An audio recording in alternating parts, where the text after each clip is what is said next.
एक गलती जो तुम्हारे 10 मार्क्स खा सकती है। क्या तुम जानते हो किस चीज से स्टूडेंट सबसे ज्यादा मार्क्स लूज करते हैं? गलत आंसर नहीं। इनकम्प्लीट आंसर ये भी नहीं। वो है प्रेजेंटेशन और answer writing strategy. Good evening my dear students and welcome back to our YouTube channel Padhai with Guru Chela. मैं हूं आप लोगों का गुरु और आज हम सॉल्व करेंगे Haryana board class 10th science sample paper 2024-2025 completely, accurately और स्मार्टली। अगर तुम ये वीडियो एंड तक देखोगे तो I promise you exam pattern 100% clear होगा।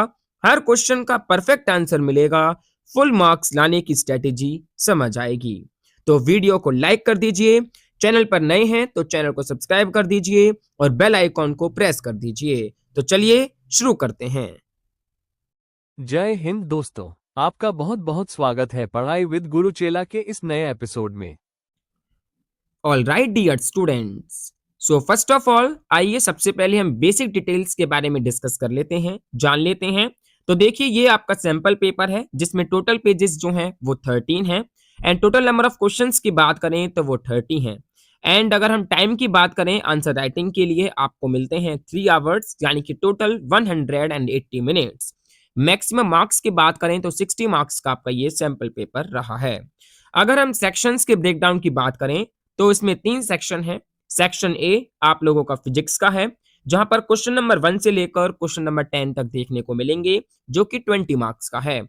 नेक्स्ट आपका सेक्शन बी है जो कि केमिस्ट्री का है जहां पर क्वेश्चन नंबर 11 से लेकर क्वेश्चन नंबर 20 तक गिवन है जो कि 20 मार्क्स का है। एंड आपका लास्ट सेक्शन है सेक्शन सी बायोलॉजी जहां पर क्वेश्चन नंबर 21 से लेकर क्वेश्चन नंबर 30 तक है जो कि 20 मार्क्स का है। अगर हम मार्किंग पैटर्न की बात करें तो 1 मार्क के क्वेश्चंस हैं जहां पर 15 एमसीक्यूज की हम बात कर सकते हैं, फिलिप्स की बात कर सकते हैं या वेरी शॉर्ट क्वेश्चन आंसर्स की बात कर सकते हैं। उसके बाद 2 मार्क्स के क्वेश्चंस हैं, लगभग 6 क्वेश्चंस आप लोगों के इस पेपर में हैं। 3 मार्क के क्वेश्चंस हैं जो 6 हैं एंड 5 मार्क के क्वेश्चंस हैं जो कि 3 हैं। और अगर हम टाइम मैनेजमेंट की बात करें तो फिजिक्स में आप लोगों को अप्रोक्सीमेटली 50 टू 55 मिनट्स देने हैं, केमिस्ट्री में भी 50 टू 55 मिनट्स देने हैं एंड बायोलॉजी में भी सेम 50 टू 55 मिनट्स आप लोगों को देने हैं। और रिवीजन के तौर पे आप लोगों को 20 से 25 मिनट रख लेने हैं। तो आई होप आप लोग समझ गए होंगे। तो प्लीज कमेंट बॉक्स सेक्शन में कमेंट करके बता भी दीजिएगा। तो चलिए अब क्वेश्चंस की तरफ चलते हैं, क्वेश्चंस को सॉल्व करते हैं। तो देखिए क्वेश्चन नंबर 1 है, which of the following materials can't be used to make a lens? Options are water, glass, plastic and clay. तो यहां पर जैसे कि आपको पता है करेक्ट आंसर जो है वो ऑप्शन डी है, क्ले। क्योंकि लेंस के लिए आप लोगों को पता है ट्रांसपेरेंट मटेरियल की आवश्यकता होती है और क्ले जो है वो एक ओपेक मटेरियल है जहां पर लाइट जो है वो पास नहीं होती। और वाटर, ग्लास और प्लास्टिक की बात करें तो ये तीनों के तीनों जो हैं ये ट्रांसपेरेंट मटेरियल हैं। तो आप लोग सिर्फ जो है ऑप्शन लेटर और वर्ड लिख सकते हैं, आप लोगों का एक भी नंबर यहां पर नहीं कटेगा। बढ़ते हैं क्वेश्चन नंबर 2 की तरफ। If the cross sectional area of an aluminium wire is doubled and length remaining same, its resistivity will remain. Options are same, double, halved या फिर नन ऑफ दीज। तो आप लोग इसको ध्यान से समझते हुए इसका आंसर दीजिएगा। तो देखिए इसका करेक्ट आंसर होगा सेम, यानी कि उतनी ही रहेगी। कंसेप्ट आप लोगों के माइंड में क्लियर होना चाहिए कि जो रेसिस्टेंस होता है, जो आर होता है, वो डिपेंड करता है लेंथ पर, एरिया पर। और रेसिस्टिविटी की बात करें तो वो जो है मेटेरियल की प्रॉपर्टी पर डिपेंड करती है। मेटेरियल चेंज नहीं हुई, इट मींस रेसिस्टिविटी जो है वो सेम है। तो यहाँ पर स्टूडेंट्स आप लोग जो है रेसिस्टिविटी और रेसिस्टेंस में कंफ्यूज ना होइएगा, ठीक है। तो बढ़ते हैं नेक्स्ट क्वेश्चन की ओर जो कि है question number 3। The rate of the flow of charge is called dash. तो सिंपल सा आंसर है, इलेक्ट्रिक करंट की हम बात करते हैं, विद्युत धारा की हम बात करते हैं। तो यहाँ पर जो है दोनों ही एक्सेप्टेबल हैं। अगर आप हिंदी माध्यम में लिख रहे हैं तो आप लिख सकते हैं विद्युत धारा, और अगर आप इंग्लिश मीडियम में लिख रहे हैं तो करेक्ट आंसर होगा इलेक्ट्रिक करंट। आप मुझे कमेंट बॉक्स सेक्शन में बताइए इलेक्ट्रिक करंट की यूनिट क्या होती है, what is the SI unit of electric current. तो नेक्स्ट क्वेश्चन है question number 4, name the phenomena on which formation of rainbow is based. तो देखिए इसका करेक्ट आंसर है dispersion and total internal reflection. तो रेनबो फॉर्मेशन जो है वो बेस्ड होता है डिस्पर्जन ऑफ लाइट पर एंड टोटल इंटरनल रिफ्लेक्शन पर, जो कि पानी की ड्रॉपलेट्स में देखने को मिलता है। अगर डिटेल में लिखना हो तो आप लोग जो है ऐड कर सकते हैं refraction plus dispersion plus total internal reflection. तो बढ़ते हैं नेक्स्ट क्वेश्चन की ओर, जो कि है क्वेश्चन नंबर 5। यहां पर दो जो है स्टेटमेंट दी हुई हैं, असर्शन एंड रीजन बेस्ड ये क्वेश्चन है। आप लोग देख सकते हैं कि in hypermetropia a person can see the distant object clearly but he can't see the near by objects clearly. उसका रीजन है hypermetropia can be corrected by using a convex lens of suitable power. तो यहाँ पर कुछ options given है, इनको आप पढ़ लीजिएगा, इन्हीं के बेसिस पर यहाँ पर आप लोगों को इनमें से आंसर जो है चूज करना है। तो देखिए करेक्ट आंसर होगा ए, बोथ ट्रू, दोनों के दोनों सही हैं, और आर जो है वो करेक्ट एक्सप्लेनेशन है ए की। क्यों? क्योंकि हाइपरमेट्रोपी आप लोग जानते हैं वो लॉन्ग साइटेडनेस होती है, इमेज रेटिना के पीछे बनता है, और कन्वेक्स लेंस जो है वो कन्वर्ट्स को, वो लाइट को कन्वर्ट्स कर देता है। तो दोनों बिल्कुल सही हैं और कनेक्टेड हैं। तो यहाँ पर है, आप लोग सबसे पहले इंडिविजुअली लीजिए, इंडिविजुअली चेक कीजिए कि असर्शन सही है या नहीं, रीजन सही है या नहीं, उसके बाद कनेक्शन को चेक कीजिए, देन आप लोग ये चेक कीजिए कि आर जो है वो ए को एक्सप्लेन कर रहा है या फिर नहीं। तो इस प्रकार आप इसका आंसर जो है डेफिनेटली दे पाएंगे। नेक्स्ट क्वेश्चन है क्वेश्चन नंबर 6, एक्सप्लेन। क्वेश्चन आप लोग देख सकते हैं, explain why the plants do not twinkle. तो देखिए यहाँ पर मिस प्रिंट हो चुका है, यहाँ पर प्लेनेट्स होना चाहिए था, पर यहाँ पर प्लांट्स लिख दिया, मिस प्रिंट है ये, ठीक है। 1 मार्क का ये क्वेश्चन है। तो आप लोग जैसे जानते हैं कि जो प्लेनेट्स होते हैं वो चमकते नहीं हैं। क्यों? टिमटिमाते नहीं हैं। क्यों? क्योंकि planets are closer to earth than stars, so they appear as extended sources not point sources. और जो लाइट होती है comes from many points on the planet's surface, और जो फ्लक्टेशंस होती हैं वो एवरेज आउट होती हैं when one part dims another brightens. तो net effect remains constant, no twinkling. Stars जो हैं वो पॉइंट सोर्सेज हैं, सो एटमॉस्फेरिक रिफ्रैक्शन जो है वो कॉजेज है ट्विंकलिंग का, जैसे कि आप लोग जानते हैं। तो प्लेनेट्स जो हैं ट्विंकल नहीं करते हैं। क्यों? क्योंकि प्लेनेट्स जो हैं एक्सटेंडेड सोर्सेज हैं, बहुत पॉइंट से बिल्कुल लाइट जो है वो पास होती है, एंड स्टार्स पॉइंट सोर्सेज हैं, एक पॉइंट ये है। वहीं एटमॉस्फेरिक रिफ्रैक्शन का इफेक्ट जो है प्लेनेट्स में एवरेज हो जाता है। तो that's why planets do not twinkle. तो यहाँ पर जो है आप लोगों को कंसेप्ट प्रॉपर तरीके से समझना चाहिए। 1 मार्क का कंसेप्ट आप लोगों के माइंड में क्लियर होना चाहिए विद रीजन।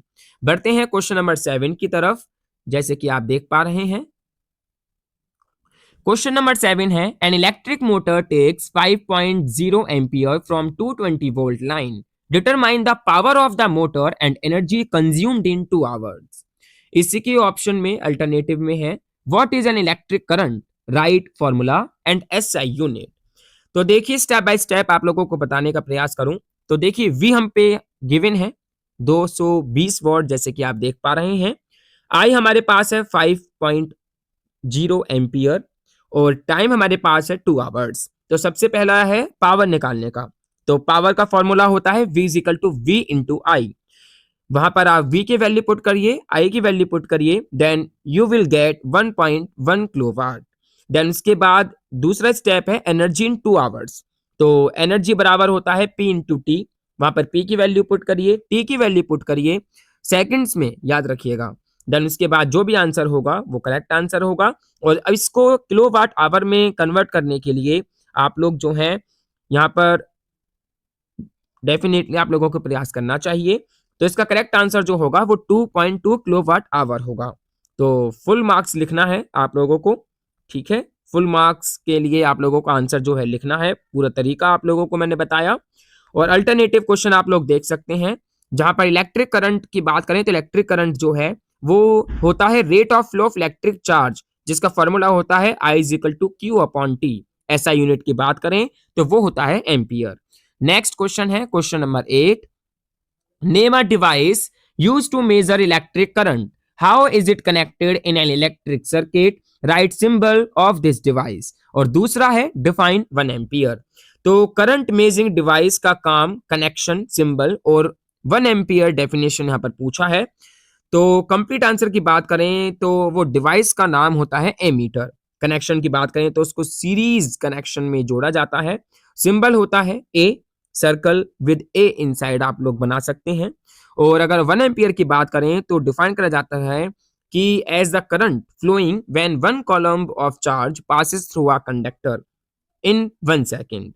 तो simple circuit with ammeter in series आप लोगों को बना देना है। ये एक बोनस इंप्रेशन है आप लोगों की आंसर राइटिंग के लिए।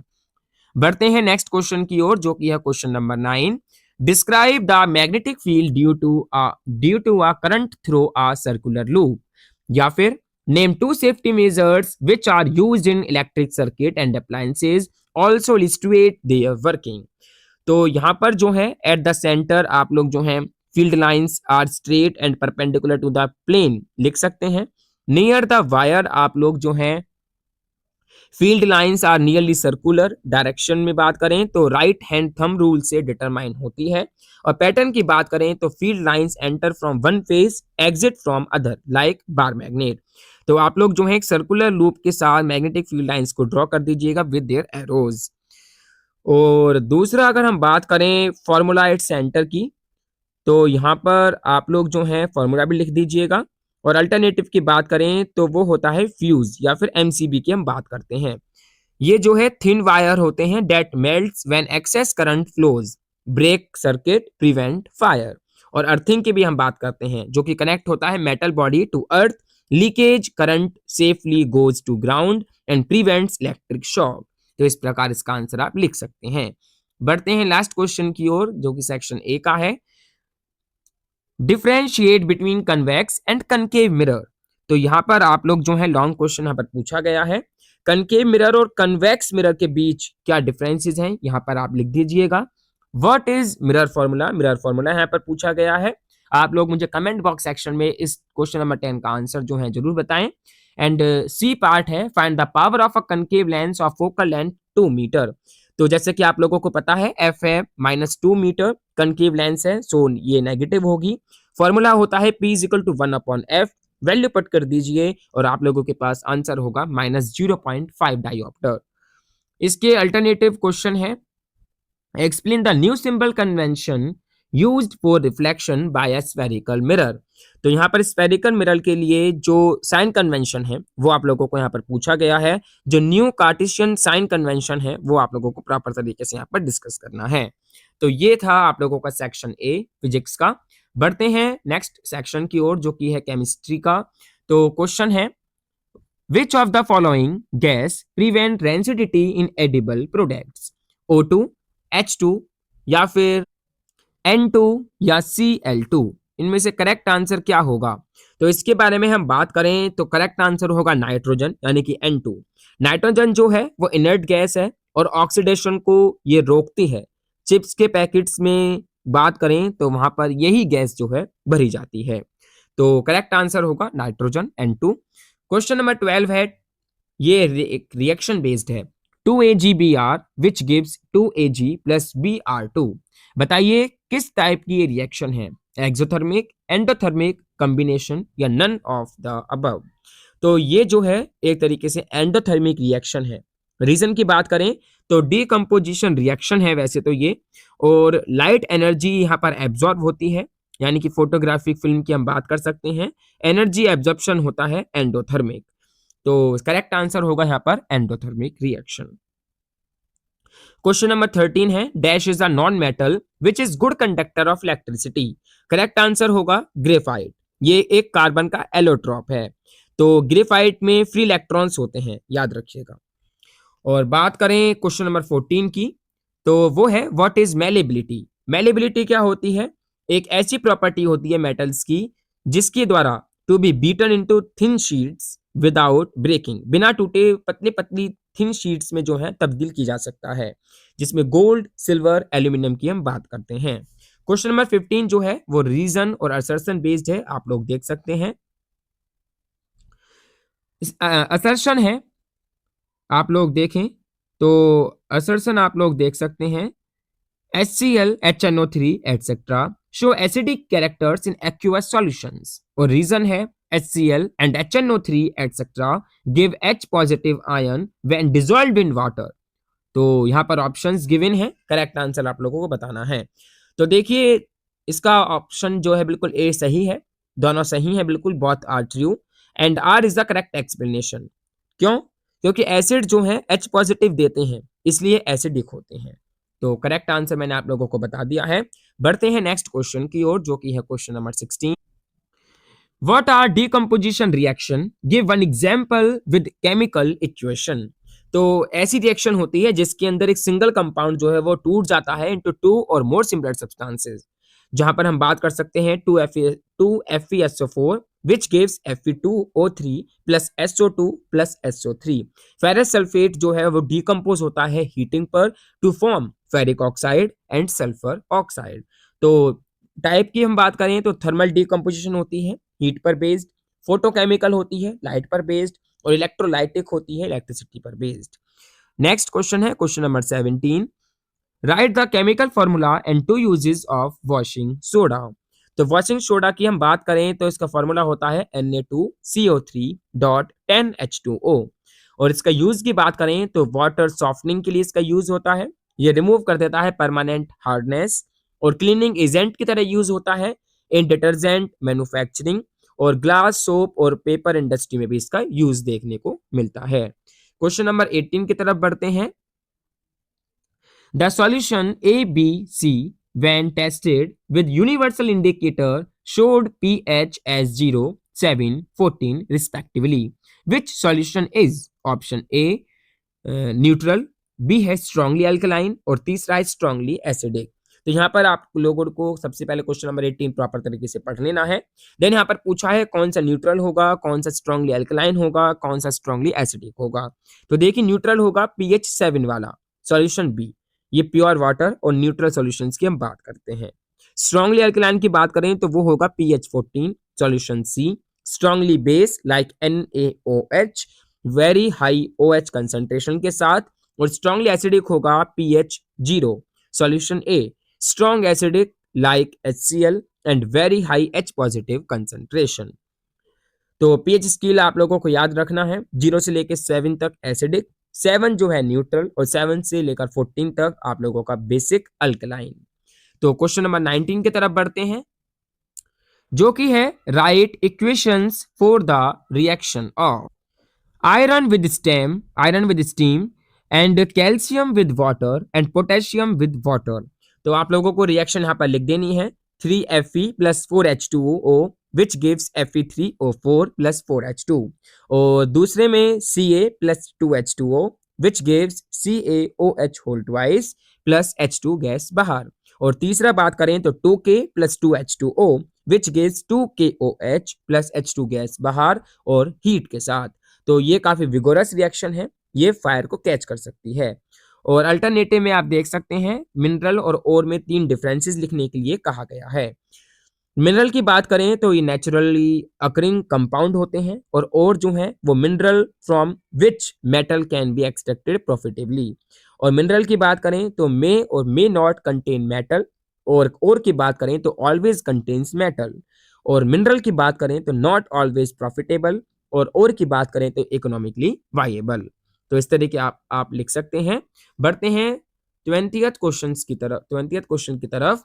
आप लोगों को यहाँ पर जो है अल्टरनेटिव में भी क्वेश्चंस को पूछा गया है।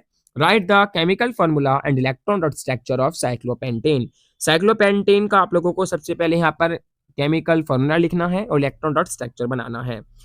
तो यहाँ पर साइक्लोपेंटेन की बात करें तो ये 2 मार्क्स का है, जिसका फॉर्मूला होता है C5H10, और उसके बाद हम बात करें, दूसरा है how would you distinguish experimentally between an alcohol and a carboxylic acid.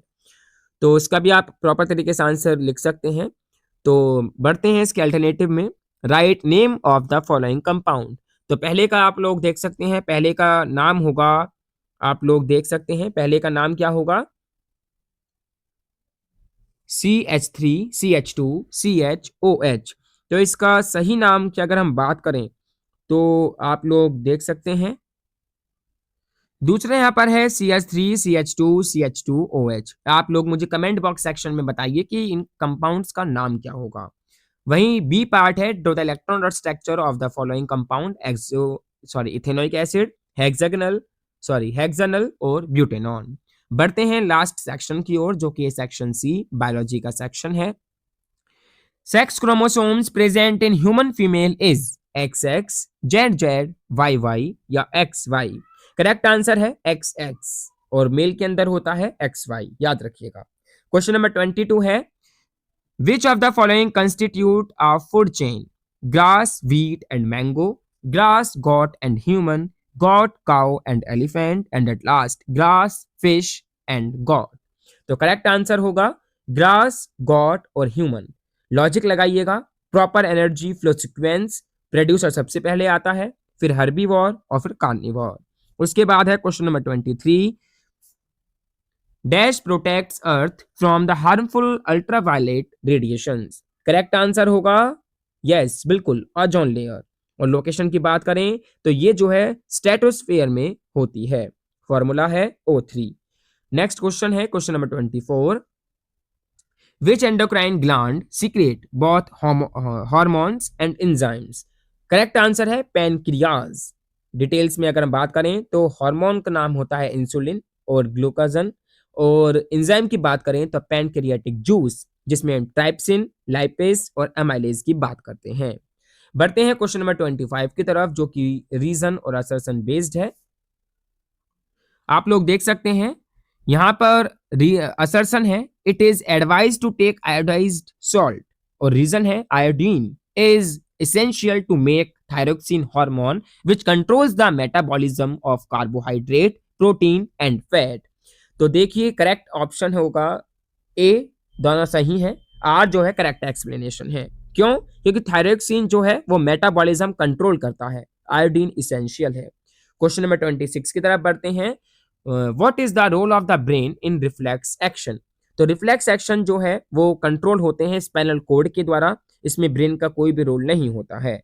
Brain के रोल के बारे में बात करें तो ये केवल रिसीव करता है information after action is completed and store कर लेता है मेमोरी ऑफ द रिफ्लेक्स, और ये हेल्प करता है थिंकिंग में एंड एनालाइजिंग में, ठीक है, और कैन समटाइम्स मॉड्यूलेट और सप्रेस रिफ्लेक्सेस। एग्जाम्पल के तौर पे टचिंग हॉट ऑब्जेक्ट, जहां पर hand pulls back spinal cord का and then brain realizes hot है। सो बढ़ते हैं क्वेश्चन नंबर 27 की तरफ, how is pollination differ from fertilization. Pollination क्या होता है? Transfer of pollen grains from anther to stigma. ये एक एक्सटर्नल प्रोसेस है, जहां पर हम एजेंट की बात करें तो विंड, इंसेक्ट्स, वाटर, एनिमल्स, और फर्टिलाइजेशन की बात करें तो ये जो है फ्यूजन होता है male gamete with female gamete. ये इंटरनल प्रोसेस होती है, इनसाइड ओव्यूल देखने को मिलता है और एक जाइगोट फॉर्म होता है। तो पॉलिनेशन सबसे पहले है, देन फर्टिलाइजेशन बाद में है, याद रखिएगा। क्वेश्चन नंबर 28 की तरफ बात करें, draw a well label diagram of female reproductive system, जहां पर आपको यूट्रस, सर्विक्स, वेजाइना और दुनिया भर की चीजें जो भी हैं वो आप लोगों को यहाँ पर प्रॉपर तरीके से शो करनी है, लेबलिंग करनी है, फेलोपियन ट्यूब दिखानी है, ओवरी दिखानी है। तो क्लीन और आउटलाइन डायग्राम बनाइएगा, clear labels with arrows, pencil का यूज करिएगा, प्रॉपर प्रोपोर्शंस में आप लोगों को डायग्राम बनाना है। तो बढ़ते हैं क्वेश्चन नंबर 29 की तरफ, जो कि है अल्टरनेटिव में, how do Mendel's experiment shows that trait are inherited independently. ये डायरेक्टली आप लोगों के एनसीईआरटी टेक्स्ट बुक के अंदर से क्वेश्चन को पूछा गया है, जहां पर मेंडल ने डाई हाइब्रिड क्रॉस प्रूव्ड किया था कि इंडिपेंडेंट इनहेरिटेंस देखने को मिलता है। उसके बाद आप लोग देख सकते हैं इसके और में है, ये भी इसी पर बेस्ड है। तो बढ़ते हैं क्वेश्चन नंबर 30 की तरफ, draw a cross section of leaf and label it. तो प्रॉपर तरीके से आप लोगों को यहाँ पर डायग्राम बनाना है। अपर एपिडर्मिस और spongy mesophyll, lower epidermis, stomata, guard cells, vascular bundle, xylem phloem, सब चीज दिखानी है। उसके बाद पार्ट बी है describe various events taking place during photosynthesis. तो जहां पर हम एब्जॉर्प्शन ऑफ लाइट की बात करते हैं जो कि क्लोरोफिल के द्वारा होता है। वहां पर हम बात करते हैं conversion of light energy to chemical energy, ATP formation की बात करते हैं, स्प्लिटिंग ऑफ वाटर, फोटोलाइसिस की बात करते हैं। तो प्रॉपर तरीके से आप लोग यहाँ पर मेंशन कर दीजिएगा। देन बढ़ते हैं नेक्स्ट क्वेश्चन की ओर, जो कि है draw a label diagram of cross section of the human heart and describe the role of saliva and bile juice in the process of digestion. Proper तरीके से डायग्राम बनाइएगा, ठीक है। तो इस तरीके से आप लोग इसका आंसर लिख सकते हैं। तो फुल मार्क्स लाने का फॉर्मूला मैं आप लोगों को बता दूं। सबसे पहला है प्रेजेंटेशन, आप लोगों को प्रॉपर तरीके से करनी है। Clean handwriting, proper spacing, underline keywords and diagram in pencil, labels with arrows, याद रखिएगा। और दूसरा 1 मार्क के लिए आप लोग डायरेक्ट आंसर लिख दीजिएगा, किसी भी एक्सप्लेनेशन की आवश्यकता नहीं है। 2 मार्क्स के लिए आप 3 से 4 क्लियर पॉइंट्स लिख दीजिएगा, दैट्स इनफ फॉर दैट।